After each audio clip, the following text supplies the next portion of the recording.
충분히 외국인들의 매도가 삼성전자 쪽에서는 좀 멈추는 그림이 9월 달에는 나올 수 있다라는 그 부분이 이제 하반기에 이제 어느 정도 해소될 것으로 지금 기대를 하고 있기 때문에 조금 그 부분이 확인이 되면 제가 봤을 때 자동차 숫자도 괜찮게 올라오지 않을까. 그래서 1160원, 1150원 밑으로 좀 떨어져 줘야지만 집 나간 외국인들이 좀 돌아서지 않을까라는 생각을 좀 가지고 있습니다. 이 잭슨홀 미팅 이후로 불확실성이 어느 정도 제거된 9월 달은 훨씬 나은 환경이 되지 않을까라는. KB증권 프라임센터 투자 콘텐츠 팀장이시죠. 민재기 팀장님 오셨습니다. 안녕하세요. 네, 안녕하세요. 네. 한 2달 만에 뵙나요? 그런가요? 오래된 것 같습니다. 뵙는데 네네. 일단 그동안에 시장이 참 많이 변했습니다. 일단 그저께 어저께 외국인들이 좀 사주면서 기대감을 또 불러일으켰는데 오늘은 뭐 3,800억 정도 또 매도를 했고요. 네. 개인이 한 9,800억 정도 매수를 해줬는데 참 힘드네요. 쉽지 않네요. 네. 네. 일단 지금 외국인의 매수 언제쯤 가능할까요? 네. 한번 좀 전반적인 시장을 좀 그 수급과 관련해서 좀 풀어주시죠. 우리 대표님 말씀하신 것처럼 이틀 좀 매수로 들어와서 9월 달부터는 순매수 좀 전환해주지 않을까라는 기대감이 좀 살짝 있었는데 하루 만에 뒤엎어버린 것 같습니다. 일단 연초 이후에 외국인들의 이 우리 코스피 시장에 대한 순매수 포지션부터 한번 보겠습니다. 제가 이제 매일매일 이제 업데이트를 꾸준하게 하고 있는데 1년 내내 업데이트를 했지만 계속해서 이제 우하향하는 그림을 그려주고 있어서 안타깝죠. 근데 제일 오른쪽에 보시면 그림이요? 예, 오른쪽 노란색으로 제가 표시해놓은 구간 있죠. 여기 노란색으로 제가 표시해놓은 요게 방금 말씀하셨던 이틀 동안 살짝 매수하면서 살짝 올라왔네요. 예, 살짝 올라와서 야 이제 하반기 들어서 드디어 이제 오른쪽으로 이제 우상향 그림을 그릴까, 즉 순매도를 계속 28조 정도 하다가 돌아설 수 있을까라는 기대감이 있었는데 오늘 또 매도가 한 3천억 정도 4천억 가깝게 나왔네요. 그렇죠. 나오면서 또 기대감을 살짝 실망감으로 바뀌는 그런 모습입니다. 자, 일단 뭐 많은 분들이 아시고 아직 또 우리 준인이나 초보분들은 조금 헷갈리시는 분들이 많으신 것 같은데, 제가 이제 우리 코스피 파란색 그래프입니다. 그리고 이제 원달러 환율이라고도 하고 달러 원 환율이라고도 하는데, 우리나라 이제 원화의 흐름을 노란색으로 제가 그려와 봤는데, 노란색에 이제 원화가 많이 저렇게 급등을 하면 코스피가 파란색 그래프 보시면 이렇게 많이 떨어지는 모습 보이시죠? 그렇죠. 최근에 분위기가 딱 그런 흐름이라고 보시면 될 것 같아요. 우리나라 원화가 1,050원 정도, 1,100원에 있다가 1,200원 가까이 올라가면서 외국인들이 많이 지금 주식을 8월 들어서 또 많이 팔았고, 당연히 외국인들이 지수에는 엄청나게 우리나라에서는 영향력을 미치기 때문에 그렇죠. 주가는 빠지는 그런 그림입니다. 그래서 이 그림이 이제 9월 들어서는 좀 반전이 될 수 있을까? 그 부분은 이제 저희가 이제 많이 주목을 하고 있는데, 지금 보시면 최근에 나온 기사거든요. 우리 원달러 환율이 1,180원에 근접해서 11개월 내 최고치를 기록했다는 내용이잖아요. 그렇죠. 저렇게 되면 글로벌 외국인들, 우리나라에 돈을 투자해놓은 외국인 입장에서는 가만히 있어도 환손실이 발생하니까, 그렇죠. 네, 주가도 빠지면 주식에도 잃어, 환 올라가면 또 환에도 손실나, 이중 고를 겪고 되죠. 그래서 우리나라 대표 종목인 삼성전자를 이렇게 파란색입니다. 주가가 지금 9만 원에서 7만 원대까지 지금 많이 내려왔지 않습니까? 그걸 외국인들이 계속 팔면서 이렇게 내려온 거거든요. 20 정도 팔면서. 그래서 당연히 환율이 이렇게 많이 올라가면 외국인들은 빨리 이제 나가려고 하고, 그렇죠. 나가려고 할 때 가장 유동성이 풍부한 시가총액 1위 종목인 삼성전자를 팔 수밖에 없고, 물론 반도체에 대한 뭐 어두운 전망도 겹쳤지만 이런 부분이 이제 8월 달 내내 나타났다라고 보시면 될 것 같습니다. 근데 9월 들어서 이제 살짝 제가 개인적으로 희망을 가졌던 부분은 저기 8월 20일이라고 제가 여기 화살표에 표시해 놓은 부분 있죠. 여기 8월 20일부터 이 달러의 강세가, 상승세가 지금 반전이 되고 있습니다. 네. 달러 인덱스 지수라고도 많이 표현을 하시죠. 그죠? 달러의 가치를 이야기하는. 이 8월 20일부터 딱 꺾였기 때문에 달러가 강세에서 약세로 꺾였으면 우리나라 원화도 지금까지는 1,180원까지 막 올라가던 약세에서 강세로 좀 반전되면서 외국인 매도가 좀 멈추지 않을까라는 그런 기대감이 좀 있었거든요. 근데 때마침 8월 20일 날 달러가 강세에서 약세로 바뀐 시점에 우리나라 원화 환율도 1,180원까지 딱 올랐다가 지금 1,160원대까지 내려왔습니다. 즉 달러의 이 약세 전환은 당연히 우리나라의 원화 강세 전환으로도 영향을 줬다라는 거죠. 그래서 최근에 외국인들 매도 규모가 좀 줄어들었고 또 이 볼린저 밴드라고 하는데요. 볼린저 밴드의 하단부까지 이렇게 깨고 내려오면서 원화 강세가 더욱더 강해지면서 이틀 동안 뭐 리밸런싱 효과도 있었지만 외국인 수매수가 유입이 된 거죠. 근데 9월 들어서 뭐 대표님이나 모든 주식 투자하시는 분들이 이 외국인들이 좀 사주려면 이 볼린저 밴드 여기 상단에서 놀아서는 안 되고요. 달러 원 환율이 여기 하단부 쪽으로 여기도 보시면 하단부에서 놀 때 있잖아요. 네. 이때가 우리나라 원화가 강세가 될 때거든요. 그렇죠. 예, 근데 지금 볼린저 밴드 상단부 위로 계속 이렇게 올라가는 거는 우리나라 원화가 약세가 되는 거지 않습니까? 그렇죠. 요 하단부 밑으로 그래서 1160원, 1150원 밑으로 좀 떨어져 줘야지만 외국인들 뭐 저는 집 나간 외국인이라고 표현을 좀 하고 있는데 집 나간 외국인들이 좀 돌아서지 않을까라는 생각을 좀 가지고 있습니다. 네.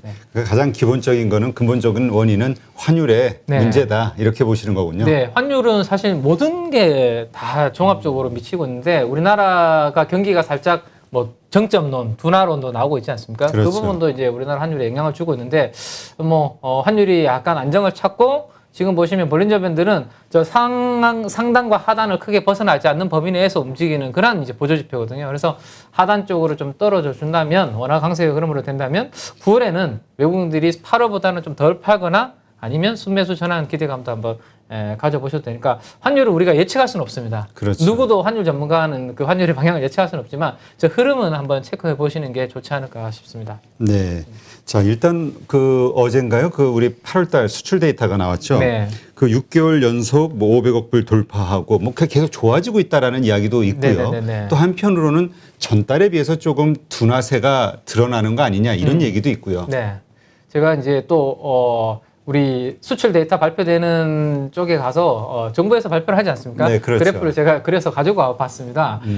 우리 대표님 말씀하신 것처럼 수출 금액 제일 왼쪽 상단이죠. 여기는 이제 올라가는 모습 맞습니다. 네. 올라가는 모습을 보이고 있는데 방금 말씀하신 부분이 이 부분 아닌가 싶어요. 수출 금액의 증감률 자체가 지금 꺾이고 있거든요. 이 부분이 지금 살짝 시장에서는 뭐 금액은 올라가고 있지만 상승률이 지금 꺾이고 있기 때문에 이것 또한 우리나라 이제 경기에 약간 정점론, 둔화론에 약간 영향을 주는 부분인 것 같은데 절대적인 금액은 어쨌든 계속 수출 금액은 늘어나고 있고 환율이 우리 조금 전에 환율 흐름을 봤는데 우리 원화 환율이 이렇게 막 올라가면 수출주들한테는 뭐 사실 그쵸, 유리한 이익이 거니까. 늘어나는 거니까. 이익이 유리한 거기 때문에 뭐 괜찮은 부분이고 자 절대적인 금액에서 또 많은 비중을 차지하고 있는 게 바로 반도체이지 않습니까? 반도체도 수출 금액은 뭐 우상향 트렌드를 여전히 그리고 있고 반도체 수출 금액 증감률도 아직은 올라가고 있는 그림입니다. 그래서 지금 최근에 외국계 모 증권사에서 Winter is coming이었나요? 그렇죠. 네, 겨울이 모건 스탠리에서 나왔죠. 모건 스탠리였죠. 네,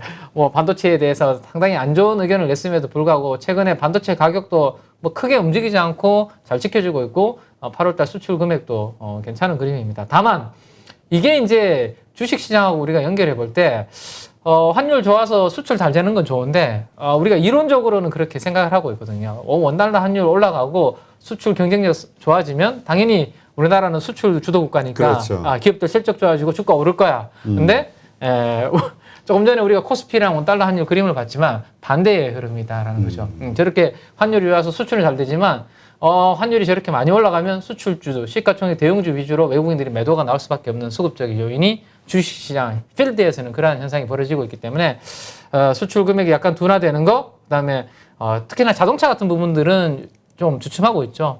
이게 아세안이라든지 이머징 쪽에 이제 부품 조달 뭐 이런 그렇죠. 부분들 코로나 이슈로 인해서 그런 부분이 있기 때문에 조금 둔화되는 모습이 나오고 있는 부분은 제가 봤을 때는 계속해서 한번 체크를 좀 해봐야 되지 않을까 싶습니다. 그러면 그거는 지금 어떤 반도체 우리 계속 이야기 나눴던 자동차 반도체 쇼티지에 대한 문제 때문이라고 이해를 하면 될까요? 그 문제만 해결이 되면 네. 좋아질 것이다. 네네. 아니면 구조적으로 매출이 떨어질 수밖에 없는 어떤 환경 경쟁력의 약화라든가 아니면 뭐 여러 가지 이유로 네네. 이런 어떤 근본적인 펀더멘털에 대한 의문을 가져야 되는 것인가 어떻게 보세요? 일단은 지금까지는 제가 봤을 때는 부품 조달이 조달? 차질이 있다라는 그 부분 때문에 지금 자동차가 약간 주춤하고 있다라는 생각이 들거든요. 그래서 그 부분이 이제 하반기에 이제 어느 정도 해소될 것으로 지금 기대를 하고 있기 때문에 조금 그 부분이 확인이 되면 제가 봤을 때 자동차 숫자도 괜찮게 올라오지 않을까. 지금 현대차 많이 빠졌죠. 네.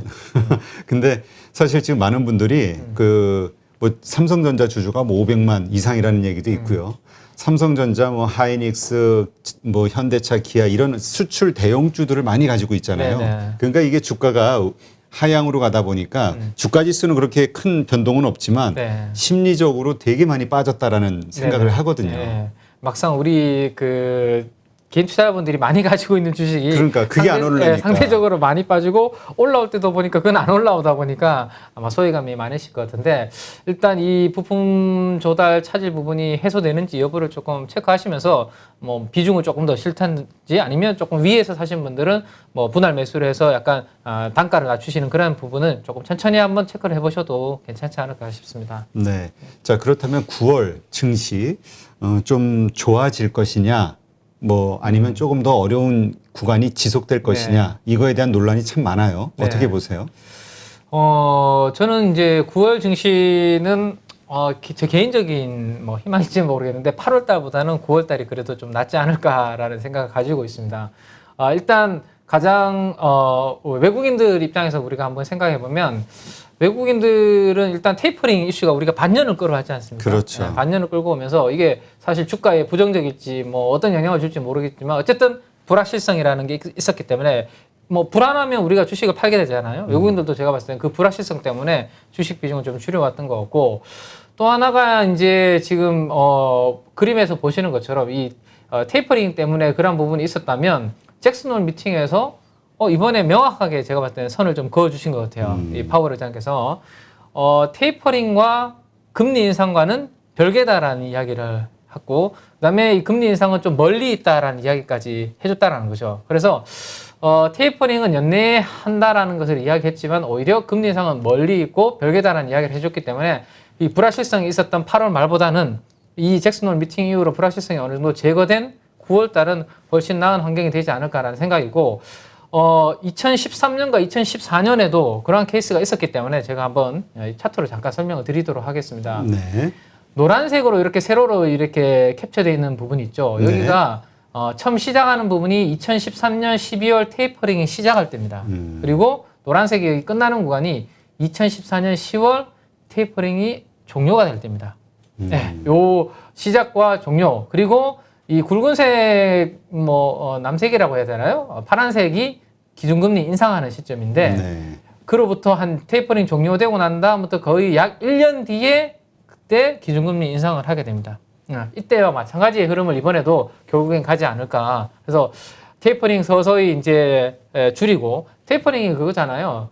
뭐 코로나 때문에 경기가 안 좋았으니까 좀 돈을 이렇게 풀어서 그렇죠. 했던 것을 다시 이제 좀 걷어들이는 거지. 이거는 긴축이라고 보기는 어렵죠. 비정상적인 것을 정상으로 돌리는 거니까. 그러니까 뭐 네. 1,200억 불 매달 네네. 그 유동성 공급하는 네, 거를 하다가. 뭐 100억 불을 더 줄인다든지 뭐 네네네. 이런 식인 그런 거죠. 거죠. 그런 거고 이건 긴축이 아닌 거죠. 비정상적으로 하던 것을 이제 정상으로 돌리는 거고 비로소 1년 뒤에 2014년도도 테이퍼링이 종료가 되고 난 다음에 2015년에 끝나고 1년 뒤에 했다라는 것을 기억을 하시면 그때 당시에 이 뭐 여러 가지 지표들의 움직임을 한번 보시면 좋을 것 같습니다. 자, 노란색이 아까 테이퍼링 시작과 끝이라고 제가 말씀드렸습니다. 네. 그죠? 근데 미국 증시를 한번 보시기 바라면 뭐 중간중간에 약간의 굴곡은 있지만 완만하게 미국 증시는 S&P 500입니다. 대표 지수인 우상향 그림을 테이퍼링 하는 동안 계속 올랐다라는 거고요.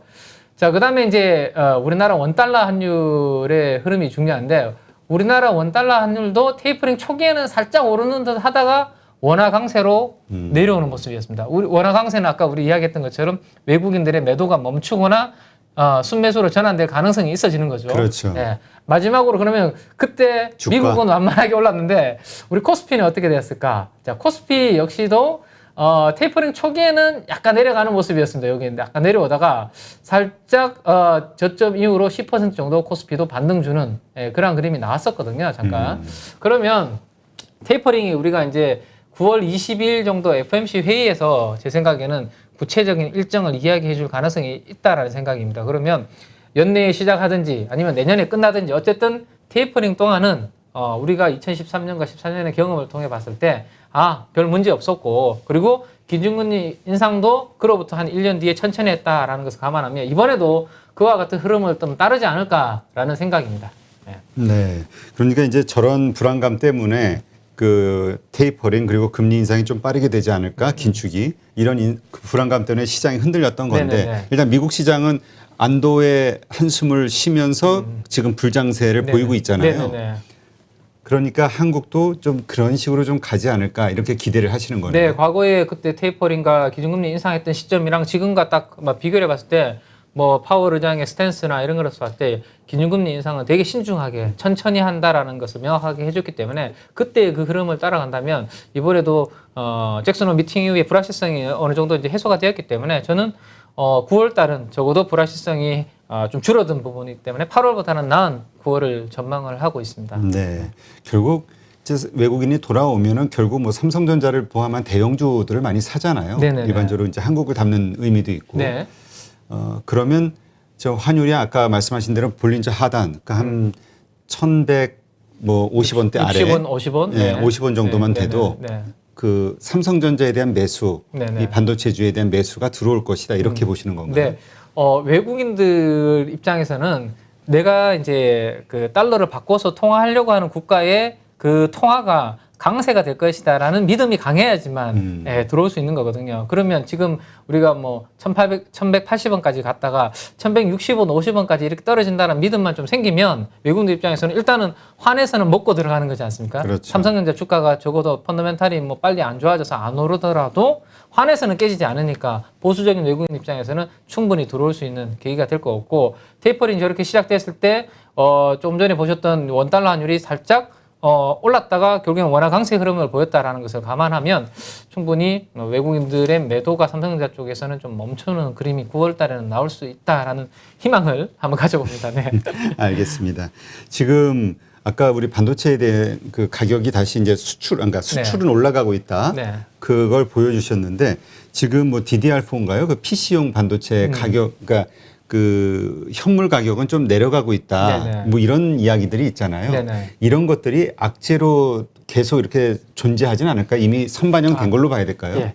제가 이제 저는 뭐 항상 저를 이제 트레이더라고 저는 이제 많은 분들께 이야기를 드리는데 가만히 생각해 보시면 지금 대표님이 저한테 질문을 주셨다는 것은 반도체 가격이 최근에 조금 약간 둔화됐다라는 것을 이미 알고 계시는 거잖아요. 그렇죠. 예. 저는 이번에 삼성전자와 SK 하이닉스가 주가가 한 단계 레벨 다운이 됐지 않습니까? 이 부분이 그러면 반도체가 우리가 약간 좀 슬로우 할 것이다라는 것을 모르는 게 아니고 그 부분이 이미 반영이 됐다라는 거죠. 예. 그러니까 이 반도체 업황이 조금 둔화될 것이라는 것은 저는 이번 가격 조정에 충분히 저는 반영이 되었다라는 게 제 개인적인 생각입니다. 예. 모르는 악재가 아니고 이미 알고 있는 악재이기 때문에 그걸로 인해서 여기서 더 이상 가격 조정을 받기에는 예를 들어서 퓨어한 SK 하이닉스만 잠깐만 설명을 드리면 이번 가격 조정으로 하단이 12개월 포워드 기준으로 향후에 벌어들일 1년 뒤에 이익 기준으로는 PBR 자산 가치 기준으로 PBR이 지금 딱 1배 정도 수준에 와 있습니다. 1배 정도 수준에 와 있거든요. 그래서 이 가격대에서